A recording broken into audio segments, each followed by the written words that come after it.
What will happen tomorrow? Only after you said all this do I realize that I haven't thought about this question for a long time.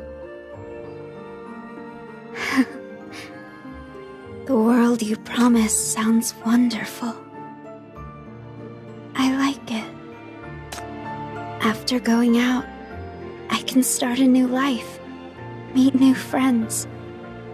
I can also make a lot of toys. It'll be great. Thank you for bringing their voices to me, for letting me hear their wishes. Now, let me do something for you, too. She releases your hand and conjures up a match in the sea of consciousness. A match? I remember. Bone's birthday isn't over yet. It's time to light a birthday candle. I'll leave the outside world to you. With a crackle, a warm dancing flame pulls you back to reality. Holy shit, the entire factory is burning. That is freaking cool. How did the factory start burning? Like, she lit the match. It's not like she threw the match on the actual ground. There's no act. Well, technically this is all an illusion, like sort of reality but not really reality sort of thing, so I suppose it makes sense. Tyrannical giant toy bear is rampaging amidst a sea of flames, destroying everything in its path. Fire is rapidly spreading over its body, burning it from the inside out. It's so hot! Eve! What are you doing inside there? Stop it! Stop it right now! Oh, a giant one. It moves. Oh, look at that music. Oh, fucking hell. It kind of reminded me of fucking Avenged Sevenfold for a second. Oh, which I fucking love. Alright. Let me get through this. Okay, I took that fucking weird ass bear down. Hopefully I will edit it too here. So like just give you a glimpse of what it looked like. It did not look like what I was imagining.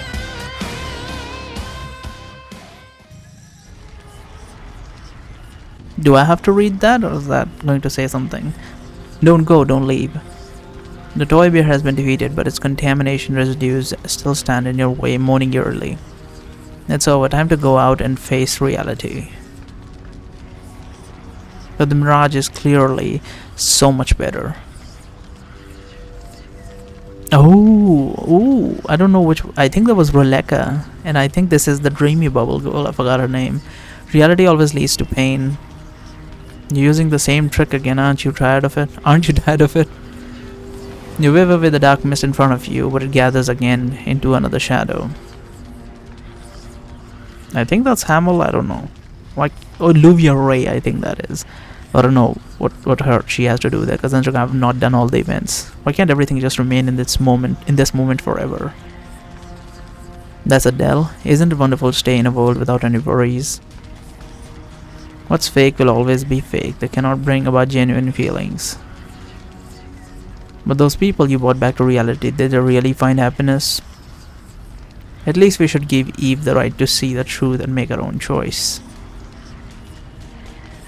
How do you know that Eve hasn't made a choice? The black smoke laughs menacingly as it pounces on you. You block it instinctively. The sharp spikes of your shackles tear open the last bit of contamination, revealing a memory you've never seen before. Ooh, this looks like the room from the Shalom, the Flowery Unfurl. This is fucking, what is it? The detective girl, Christina. Christina's sister lives here. In this memory, Eve is carefully hugging a pile of rags, her face clearly tear-streaked. These are the things left by Mr. Benna before he passed away. I'm sorry. There was a severe mania incident. These were all I could find. Mania? My god, is there any contamination on these? Why are you giving us that old man's stuff? It's bad luck! Don't say that. Mr. Benna cares a lot about his granddaughter, Shanna. Granddaughter? He doesn't have a granddaughter. He's just an old bachelor who makes up different stories every day. Yeah, exactly. His memory gets worse every year. We've been trying to avoid him for ages. Thank goodness he actually found a job and left. You got scammed, didn't you? Aren't you his son and daughter-in-law? You must be mistaken. We really don't know this Benna, and there's no Shanna here. Miss, you better leave. And take these things with you. Hey, did you also just come out of that factory? Is there contamination on you too? Stay back! If you come over, I'll call the sheriff! The outside world is not so kind, is it? She thought it was gonna be He made a wonderful. lot of friends here. Why is she just going to these domes? Fucking hell. He passed away unexpectedly. I wanted to visit on his behalf. They're probably gonna call him a retard or something. Bass? Bass who? Don't you remember? A very tall, loud, and strong young man. This is an orphanage? It's an awful condition, what the fuck? The orphanage director scratches his head and stops a colleague passing by. Hey, do you remember if we had someone like that?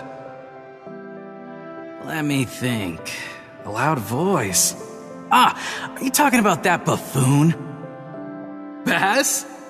So that's his name. Did he have any friends? Would someone so dumb even know what the word friend means? Maybe he thinks those who spat at him from upstairs are his friends. It seems that no one remembers him. Miss? Where did she go? She moves pretty fast for someone in a wheelchair. Why is someone like him working in a fucking orphanage? Well, that's the reality of things, I suppose. Kids go missing every day. Where do you expect us to find a kid who's been missing for over 10 years? Get out of here. Don't interfere with our work. Eve gets pushed out helplessly by the sheriff. The missing person notices that Marisa gave her got scattered all over the ground. Biting her lip, Eve bends over to try to pick them up, but her fingers are always an inch short of the ground.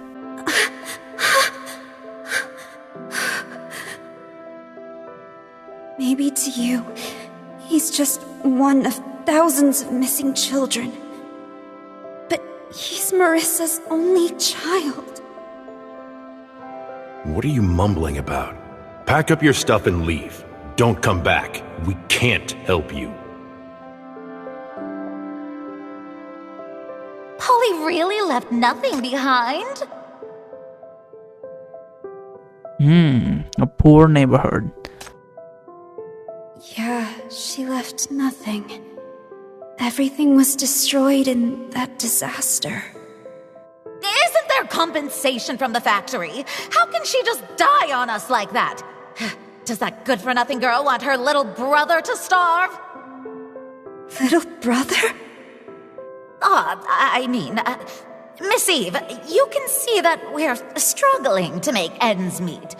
You are, after all, the daughter of the factory boss. Maybe you can... Little brother. Didn't Polly say that she did have a little brother? Mother, father, and little brother. Right, but she lied that her mother and father are great, but yeah. Well, I don't know what the father. Why are you glaring at me like that? Okay, forget the compensation then. No need to be so hostile. Bone, I'm throwing you your last birthday party. Actually, this birthday party shouldn't exist either. But I promised to take you for a walk. I'm afraid I can't fulfill that promise now.